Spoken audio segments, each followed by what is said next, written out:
手机先支机路上，因为我要去上厕所。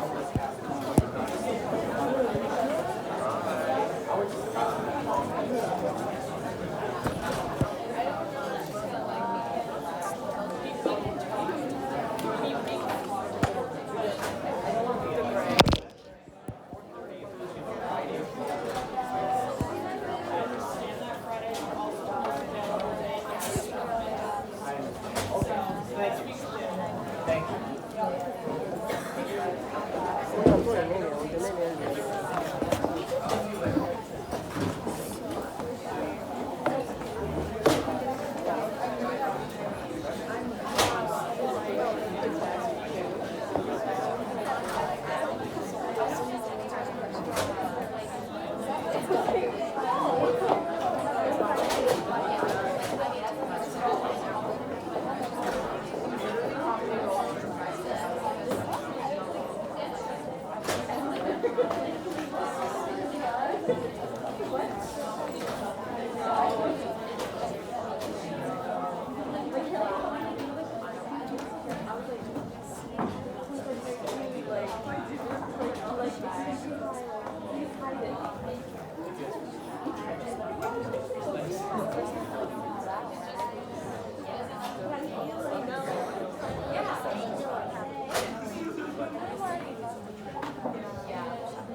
So for those of you who stayed, you're all going to do well on this.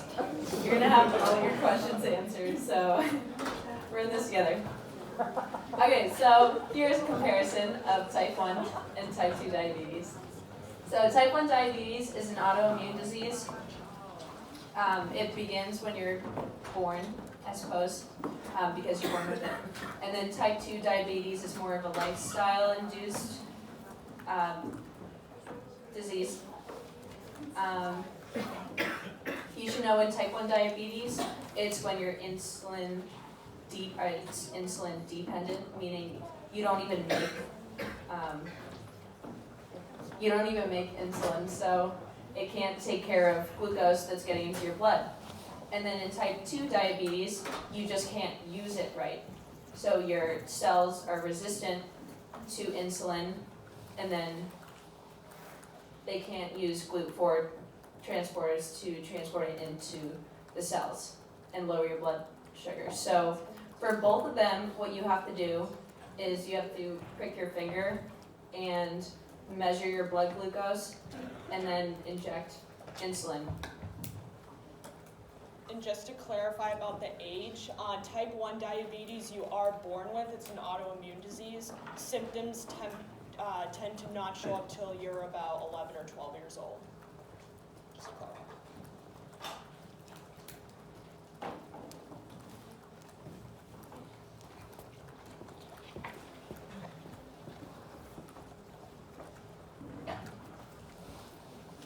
And then it's important to know that exercise and diet can help type 2 diabetes because they increase your insulin sensitivity.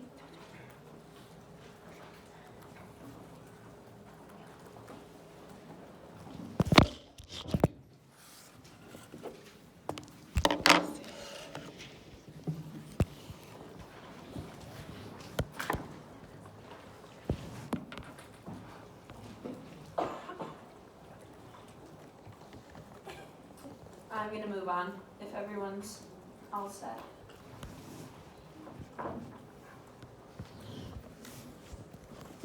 Okay, who can answer this question for me?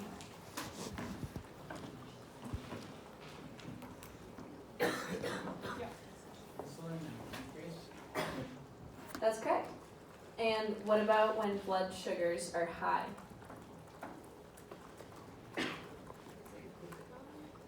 Yes. No, actually, yeah, other way around.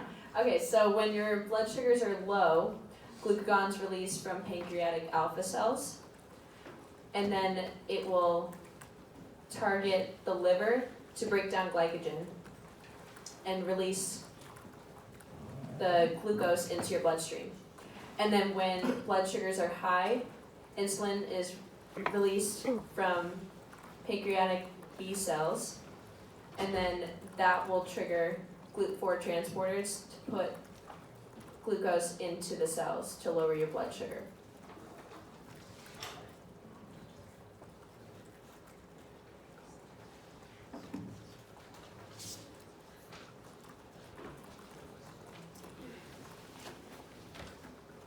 Yeah, in the back.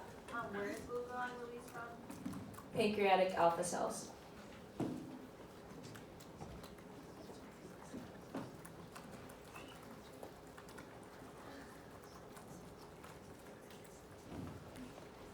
Okay, so that should be all the learning objectives for chapter 4. So we're going to move on to chapter 5.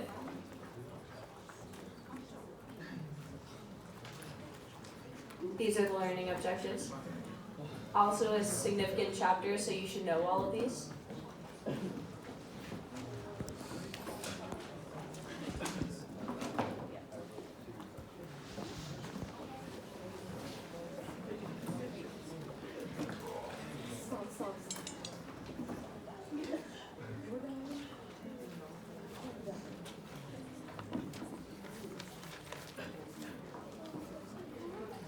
Okay, so these are all the functions of fat, and we know that lipids can be broken down into phospholipids, which are defined as a glycerol backbone plus 2 fatty acids in a phosphate group.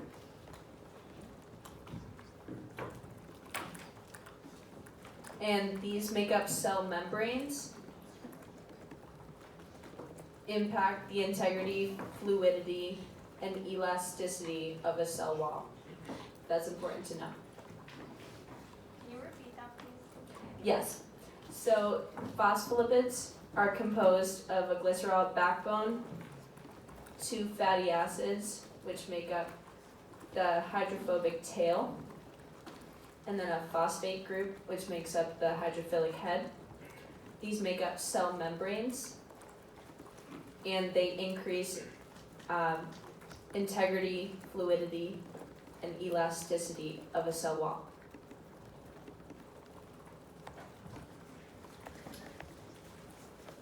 Triglycerides we know to be fats and oils.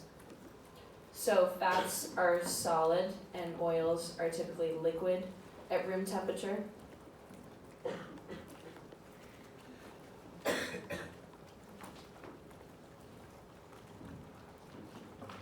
Saturated fats have no double bonds.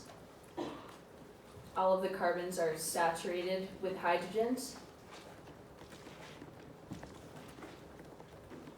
Monounsaturated fats have 1 double bond.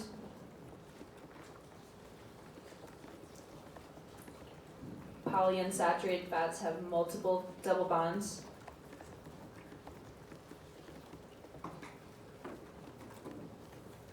And you should know that omega-3 and omega-6 are both polyunsaturated fats. But with omega-3, the first double bond is at the 3rd carbon, and in omega-6, the first double bond is at the 6th carbon.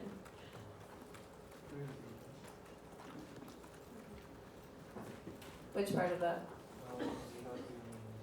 So omega-3 and omega-6 are both polyunsaturated fats, but with omega-3, the first double bond is at the 3rd carbon, and then with omega-6, the first double bond is after the 6th carbon.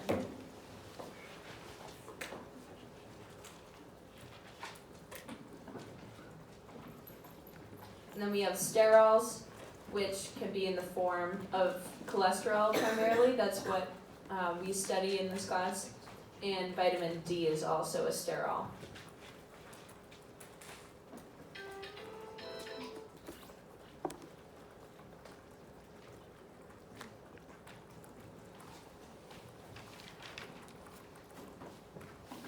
Okay, can anyone answer this for me?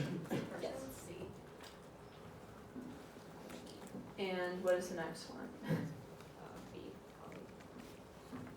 That's correct.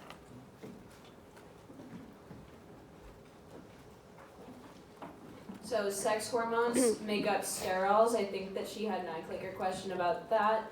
And then this other one is also an iClicker question. So omega-3 and omega-6 are both polyunsaturated fats.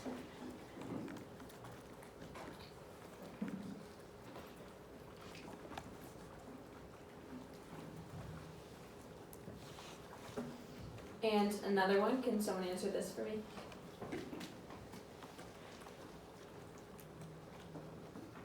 This has to do with phospholipids, something that I said about that. Yes. D, option D.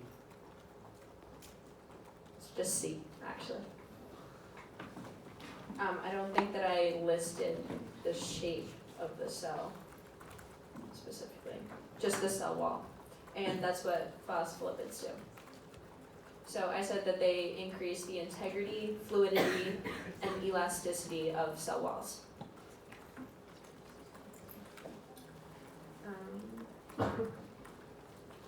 Does anyone need me to repeat a definition for any of these? Yes. Sterile. What? Can you repeat it for sterile? It's not on there. Oh, Yeah. It's essentially, you don't even specifically know the chemical makeup, but if it answers your question, it generally has like a multiple ring structure. If you're familiar with organic chemistry, hopefully you're not, but sterols essentially, you just need to know what she said. They're the types of things that make up cholesterol, sex hormones, things like that. Oh, yeah. That's all you'll need to know. She's not expecting you to know about benzene rings and all this other organic stuff. Yeah. Triglycerides? Those just consist of fats and oils. So fats are solid at room temperature, and oils are liquid at room temperature.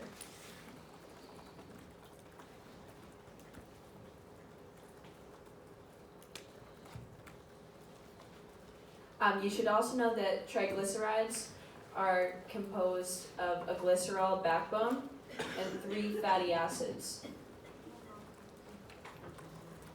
So when we see all of these categories, something is saturated if it has at least 2 out of 3 saturated fatty acid chains on that glycerol backbone.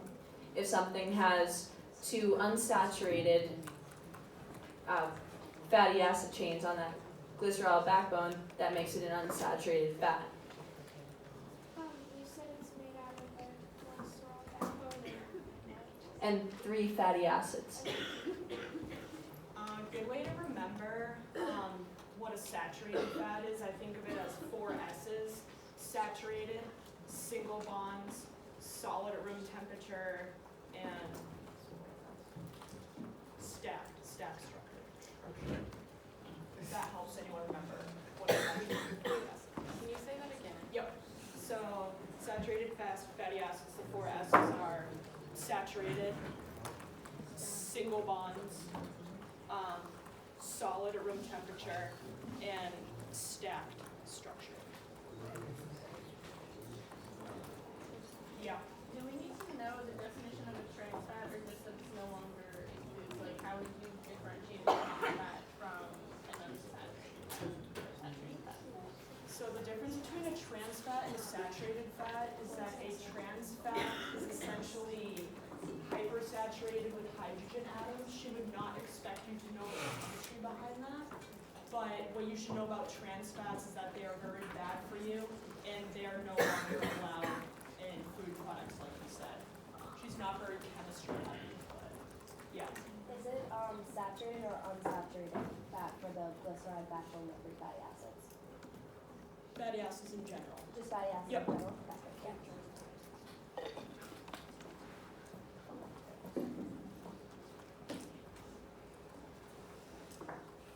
Okay, Maria. So, something that you need to know are the effects that each type of fat has on HDL and LDL levels, and whether or not it increases or decreases inflammation, but I'm also going to include a couple of food sources for you. So just take a minute or two for this. Keep in mind, this was a discussion activity, and if you look at the practice exam on Moodle, there is a question or two on this topic, so you do need to know it, and I would know all of it. Because you never know which item she might throw on there, but I can guarantee something on this chart will be on your exam. Also, to answer your other question about trans fat, this is what you need to know about trans fat. The effects that it has on high density lipoproteins, low density lipoproteins, like good cholesterol and bad cholesterol levels, and whether or not it increases or decreases inflammation.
Okay, so I'm gonna go ahead and give you guys the answers.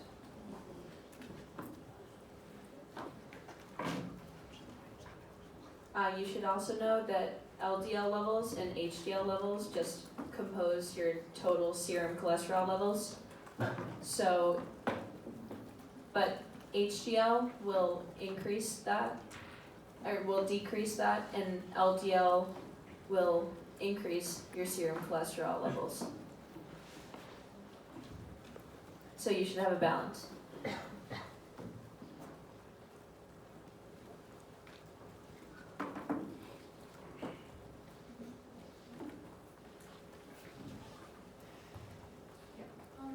is the trans fat on that? What is the trans fat? Oh, okay, so trans fat, it is contained in all the cookies, cakes, ho-hos, chips, I think. And its lipoprotein effect, it will decrease HDL levels, increase LDL levels, and it will increase inflammation. So, there's everything bad for you, basically. Why does sugar is found in this? It's not Because sugar has an impact on inflammation and can lead to cardiovascular disease as well.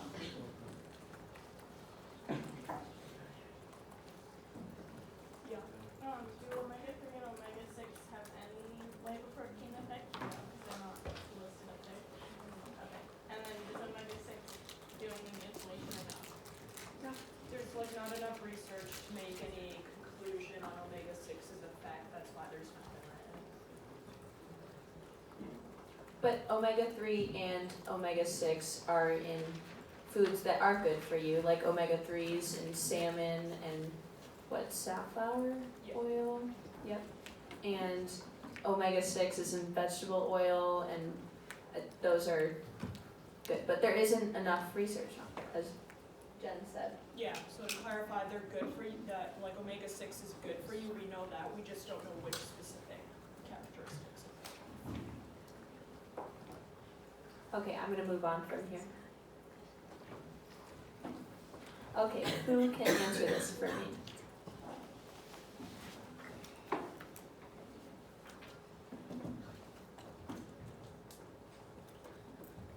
Yes. B and C only?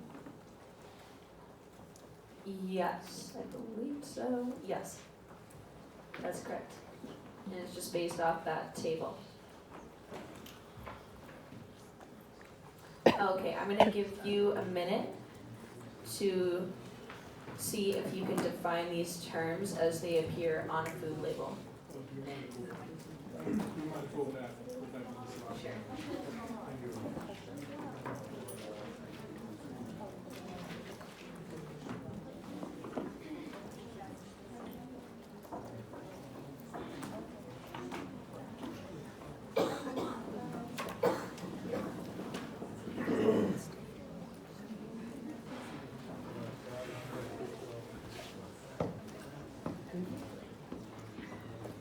Okay, can someone tell me what it means to be fat-free? Yes. Yes. It's not exactly 0 grams of fat. It's less than 0.5 grams. What about low fat? Yes. I believe so. I'm gonna check with the next slide, so I can just give you the definitions of those. And you're correct. So reduced fat means 25% less calories than the reference food. Calories of fat, I mean.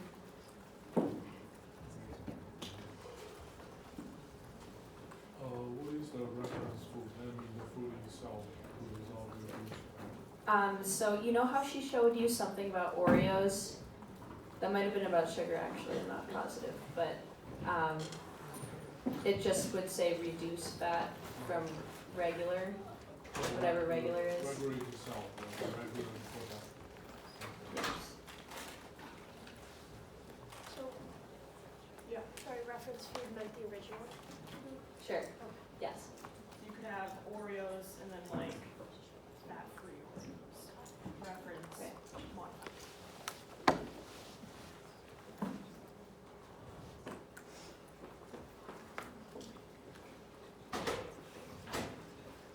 Okay. So I'm gonna break this down for you. This is a lot of information, but you should know how fat is digested. So in the mouth, we have chemical digestion of fats, and that's by lingual lipase.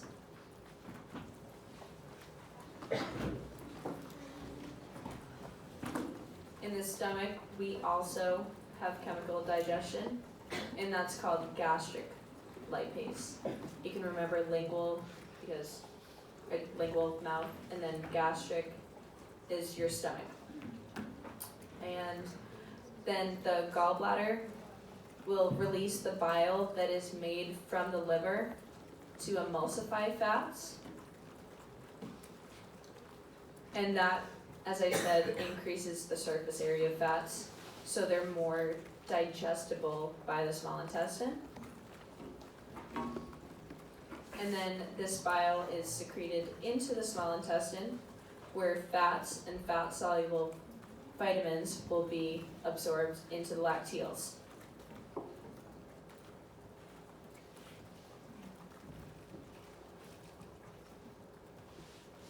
Two things I would add on this side is that I would definitely know that bile is made in the liver and released from the gallbladder.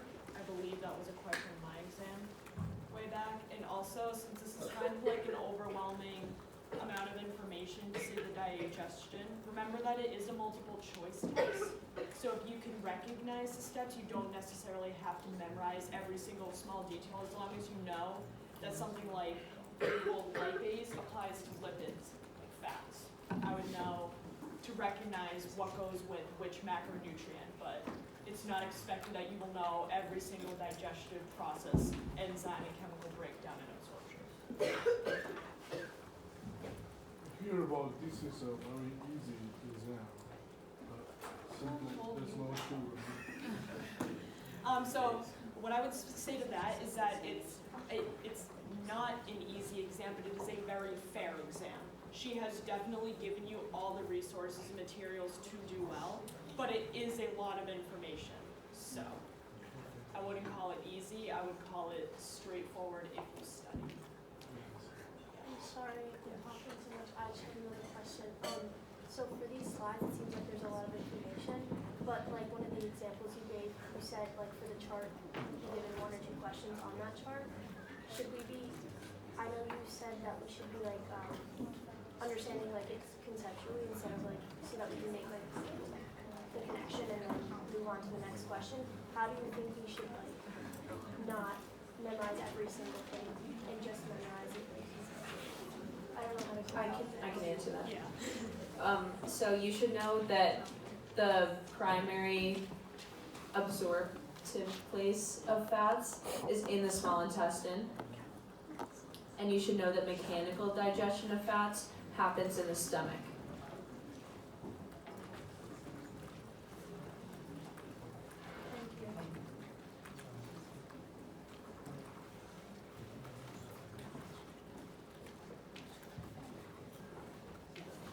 What was the first thing you said? Primary absorption. It happens in the small intestine, absorption of fats. And as you guys can see, chemical digestion happens everywhere with enzymes, so.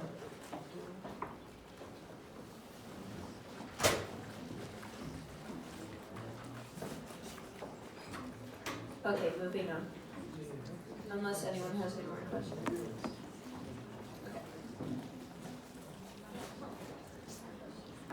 Okay, I definitely need to break this down as well. So, this is something that you should definitely know. This is the process of atherosclerosis and how that happens from LDL, which is also named bad cholesterol. So basically when LDL, when we consume it in great amounts, it becomes oxidized and it will injure the epithelial tissue of a cell wall in vessels. And then the inflammatory response is when macrophages bind to that and try to what's that word? Phagocytosis. Yeah, What's the verb of that? Phagocytosis. no. Okay, so then macrophages will eat the oxidized LDL in effort to do that, but as they're eating them, they turn into foam cells, and they will build a clump on the cell wall with the LDL. And then smooth muscle tissue on the cell wall is going to make a cap around that, which will get increasingly bigger, and it will secrete calcium into that. And that's where plaque formation happens. And the narrowing of the blood vessel, that's more and more, here, I can probably draw it out. Never mind, no, I can't. It's right there.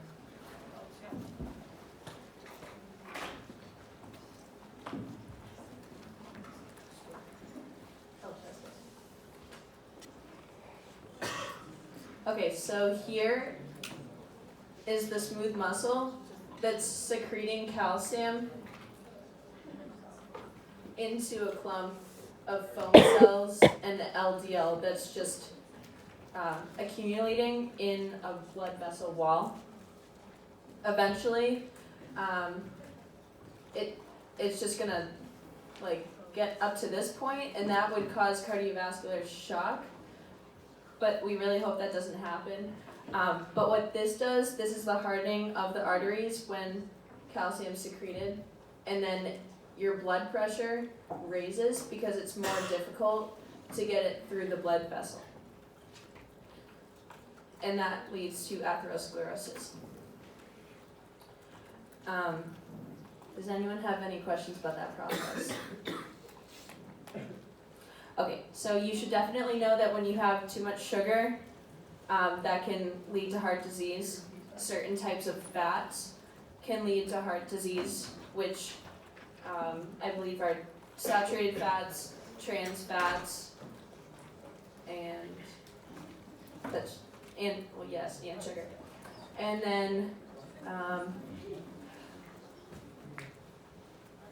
Well, these are all factors of cardiovascular disease, but I don't know if they're as important as the nutritional factors that I was just discussing.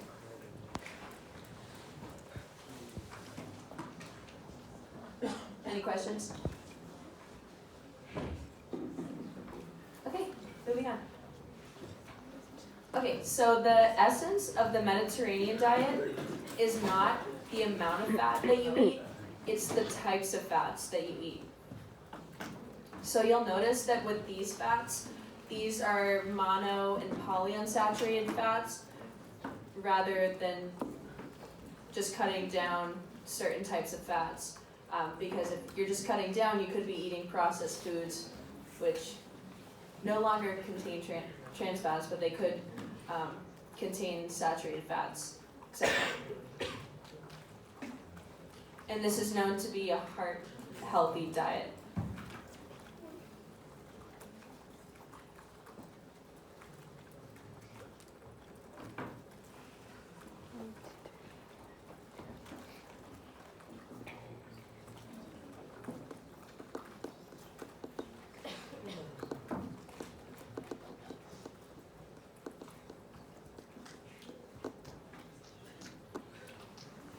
Yeah. Yes. Two questions. So these are mostly mono and polyunsaturated, is that what you said? And Yeah. then which saturated fat is the worst for you? Saturated fat? There's only one type of saturated Well, fat. no, like between saturated, mono unsaturated and polyunsaturated. Like which one has the most? You know how we were looking at that chart and the effects that it has on HDL and LDL? There's still not enough research to prove if polyunsaturated and monounsaturated fats, we don't have a basis of comparison since there isn't enough research for those. But you should know that polyunsaturated and monounsaturated, I don't know, can you say that? Yeah, so all you need to know, I kind of understand what your question is. So all you need to know is that monounsaturated and polyunsaturated, since they have unsaturated in the name, it indicates not saturated. Those are good.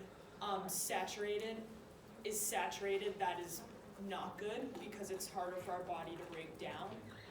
In terms of the difference between poly and monounsaturated, that's not really important for this class. Okay. Does that make sense? Yeah. Also, I think I forgot to include this, but 10% of your total calories can be saturated fats. That's the recommended amount for saturated fats.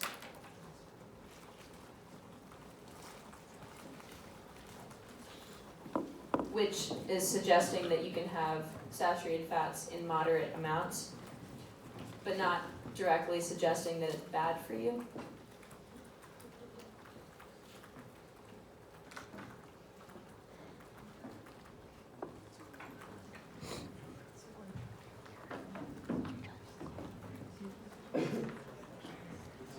Okay, so here are the learning objectives for proteins. This is our last chapter that will be included on the exam.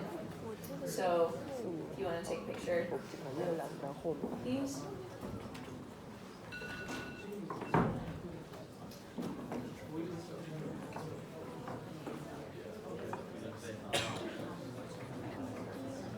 Okay, can someone answer this for me? Sorry? I'll go back, sorry. Yeah?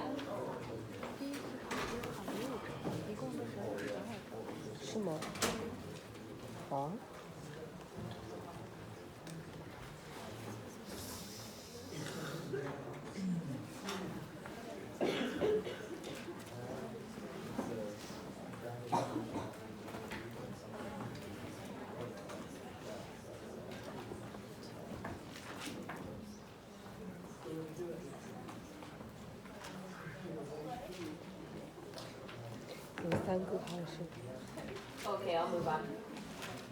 Okay, I'll give you 30 seconds to calculate this. So in comparison with someone who does not exercise all the time, what are the protein requirements for a bodybuilder? Between 1 and 1.2 grams per kg. I think it's 1.2 to 1.4.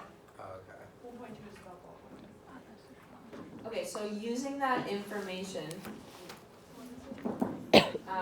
of bodybuilders needing 1.2 to 1.4 grams per kilogram of body weight, can someone give me the protein requirements for a day for someone who weighs 240 pounds?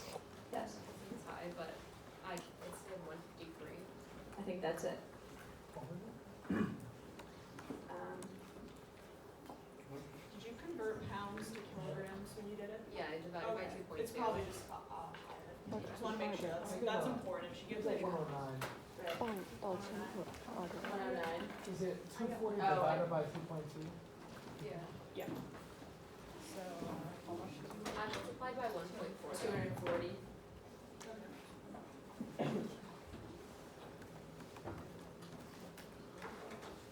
You got 109. How did you calculate? So 109 is how many kilograms he weighs. That's not the answer. You have to then multiply the weight, 109, Yeah. by 1.2 to 1.4, so you should get a range. You multiply that by 1.2.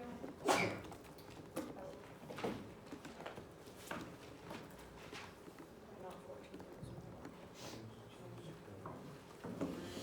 14. You should get between 130 and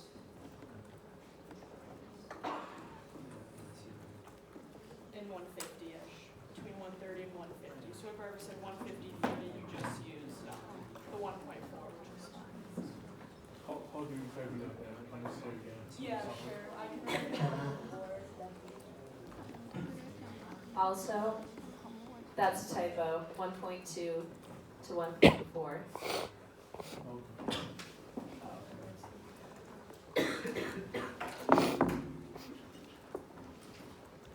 So he weighs 240 pounds. To get from pounds to kilograms, you have to divide by 2.2. It's a conversion.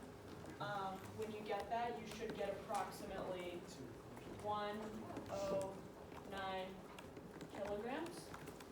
From here, to build that protein range, since the range for bodybuilders would be 1.2 to 1.4 grams per kilogram of protein, you multiply 109 times 1.2, which should give you about 130-ish.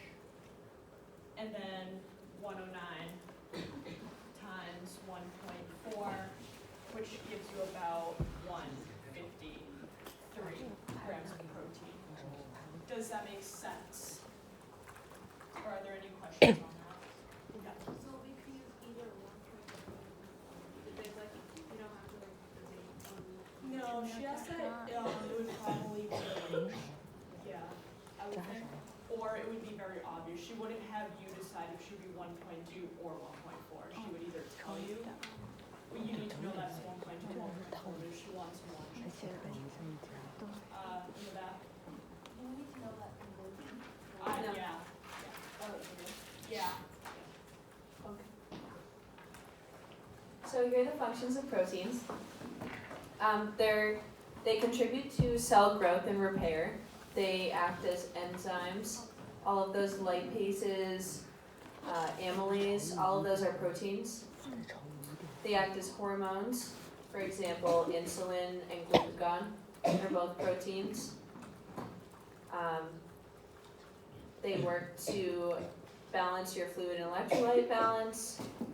They act as antibodies and antigens, which is important for tying into the allergy and that concept, because there are antigens on certain foods that you can be allergic to, and then they're also a source of energy. So these are the MyPlate recommendations for proteins, and you should know those. And I think Claire was mentioning today that if she had it her way, she would probably say eat less red meat, but that's not significant. Basically, it's just saying eat other sources of protein other than red meat.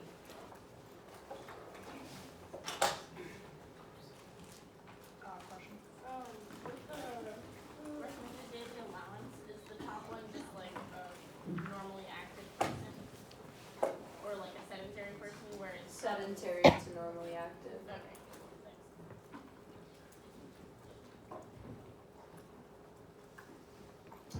Okay, so the most important part of protein digestion is that the stomach is where most protein digestion happens.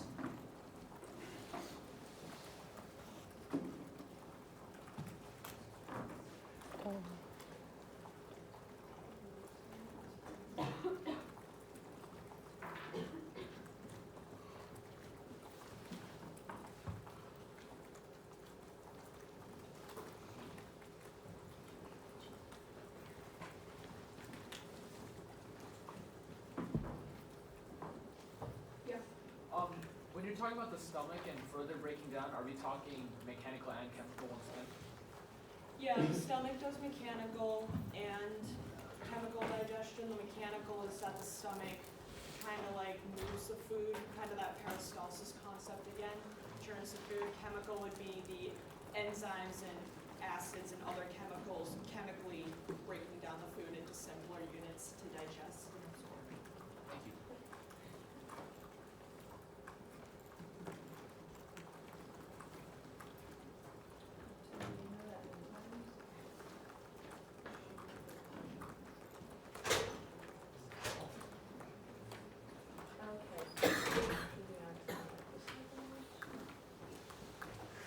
Okay.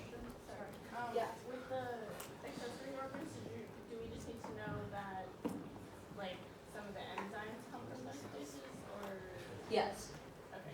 这些考虑问题可能这个考虑很好，你不知道为什么。 Okay, I'm going to ask you this because this is something that she wants to emphasize in lecture. But where would DNA come into play here?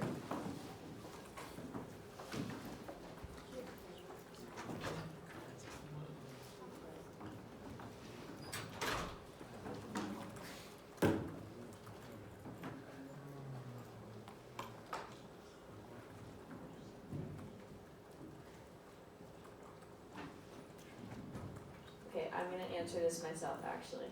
So it comes right here. So when proteins are digested, they go into the amino acid pool, and DNA determines what we are going to do with those amino acids, right? This is why each individual does something different with the proteins that they consume, and why we're all individual, because we all have different, slightly different DNA.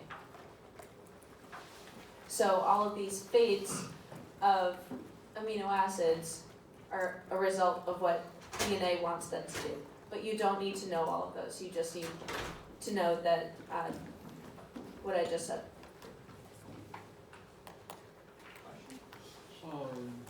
So Wednesday we do a class writing. So do you have a standard answer for that question? I don't Which remember writing? What question is that? So Wednesday we have a class writing. On epigenetics? Yes. And I don't remember what details you asked, but I don't know how to answer that question. Okay, yeah, I'm actually gonna get to that by the end of the slides. And that has to do with epigenetics, and it has to do with DNA expressing genes, but temporarily. Yeah, so I'll get to that. Okay, I'll give you guys a couple seconds to answer this one.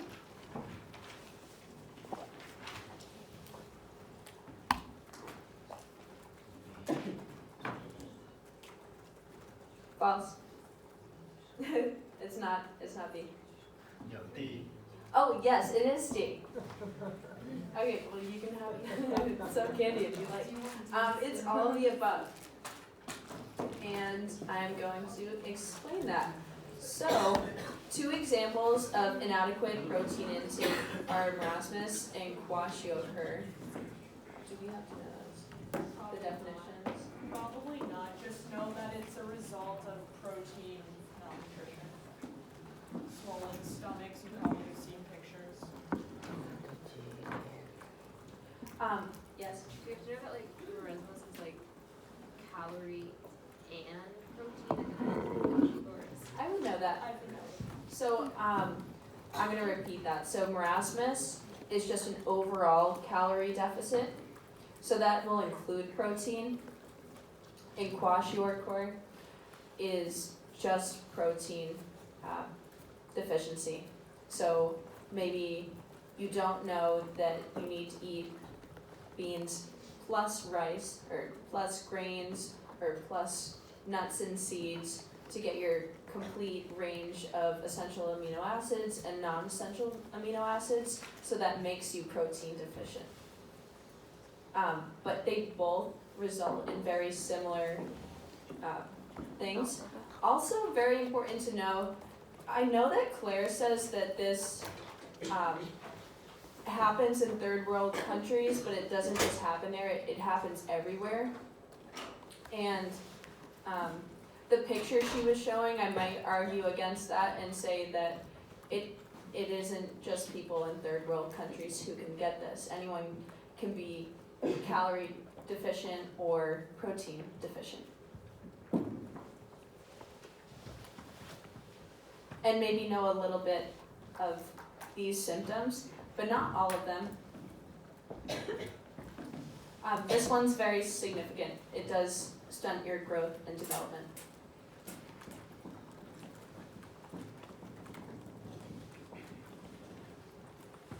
Questions? Okay, moving on. I think I might have answered this by accident, but it's A and B only.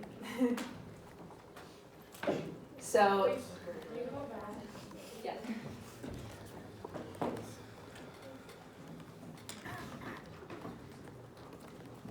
By the way, I have included all of the iClickers from the lectures, so you don't need to worry about looking those up if that's how you wanted to study.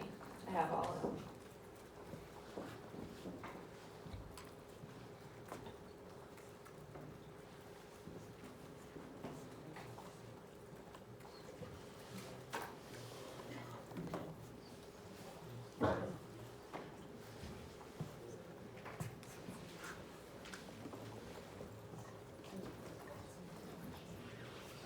Okay, so here are the definitions of casein and whey. And, oh no, these are the effects of casein and whey. So, what is it? 20% milk protein? So casein is 20% of milk protein, and whey is 80% of milk protein. And you should know that whey is better for bodybuilders and strength athletes. And casein is better for endurance runners or endurance athletes. Question? Isn't it, aren't the percentages opposite, because the slide before you said that whey is 20%? You're right, Yeah. yeah. I think I'm talking too much up here, so I'm getting things wrong. Yeah. Good call, good catch. So, what did I say? Whey is 20% milk protein, and casein is, yes, that's correct. Which one's for endurance athletes? Casein. So, in high school I skied and we would have pasta parties the day before a race, just because then 7 hours later, protein and carbohydrates will kick in.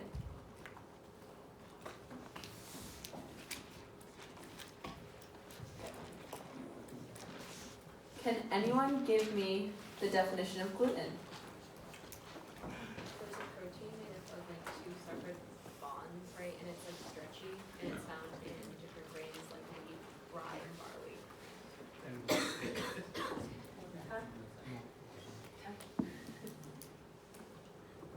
that's exactly correct. I remember when I took this exam, one of the questions was gluten is in which of the following: wheat, barley, rye, all of the above. So she does think this is important.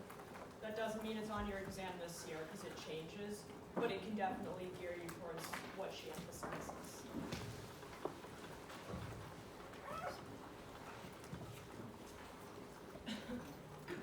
Okay, so here are the health benefits of vegetarian diets. I would recommend that you know these.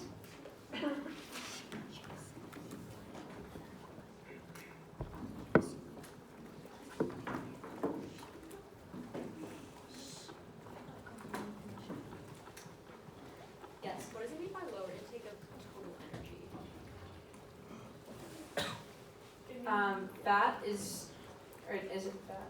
So lower intake of fat and total energy means that if you're vegetarian, you're consuming less calories in general than the average diet. Total energy meaning total calories.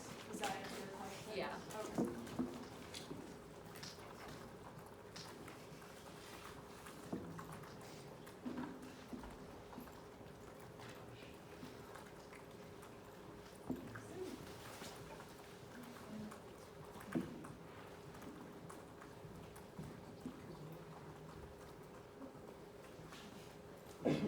Okay, so complete proteins.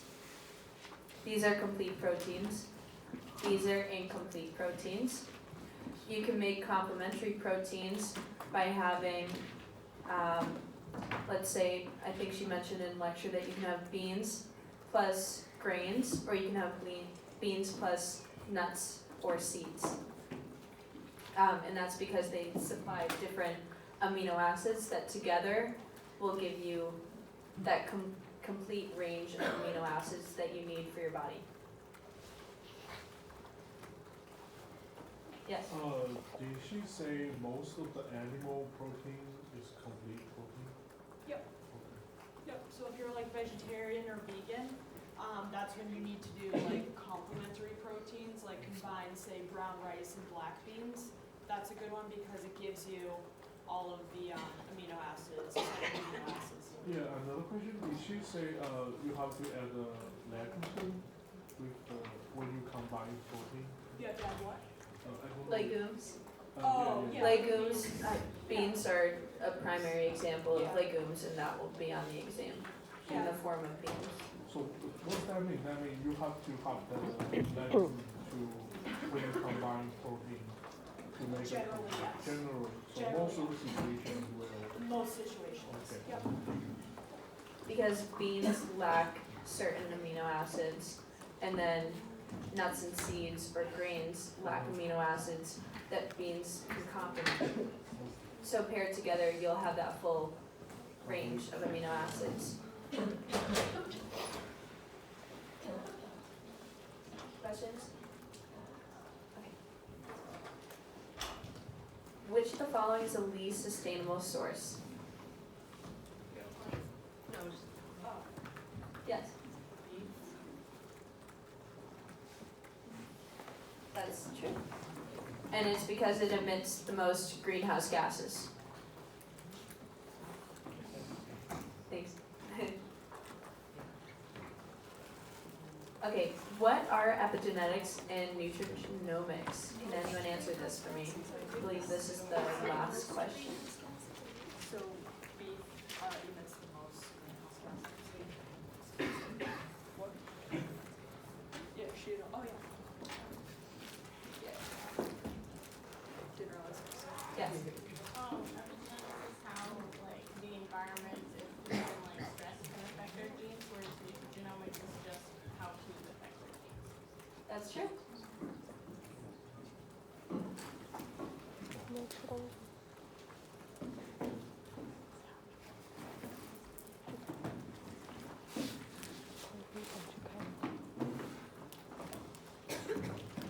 So this is what ties in with DNA. This is where certain environmental exposures or food intakes can cause acetylation or methylation of DNA, and that's when certain genes are expressed or not expressed, which can affect your overall health. I'm sorry, can you say that again? You mean the epigenetics means the food intake may change the expression of the certain gene? Yes. Yeah, that's exactly correct.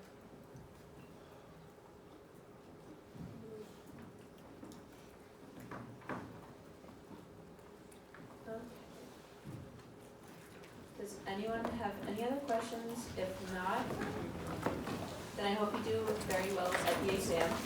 Thank you very much. Thank you for coming on a Friday night. Could you put up the chapter 4? Thank you. 哎呀，我不想吃再讲了。我饿死了。